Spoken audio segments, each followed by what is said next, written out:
there was a time where women didn't really dominate the field of dentistry, but now over the past decade, it's gone up by around 40%, which is amazing.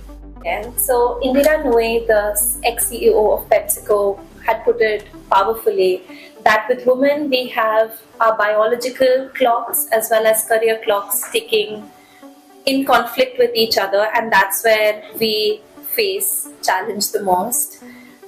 Because in my personal story also, I had to step back from dentistry for a couple of years and build a family.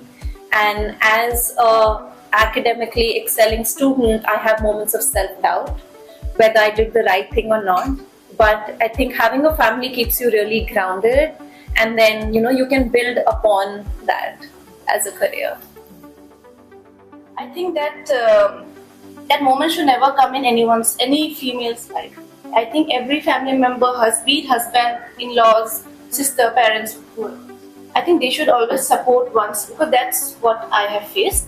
Like whatever decision I have taken, because I was very fluctuating with my career goals. So at a point I wanted to be a dentist, then I shifted to MBA. I wanted to be in corporate, and I was always supported by my family. The only thing I heard from them was, she can do it. So that's what pushed me to be in that role, and once I get that support, I know I can do it. Women have different phases of life. It's not like a straight line, like I would say for men, but women always from a daughter to a wife to a mother.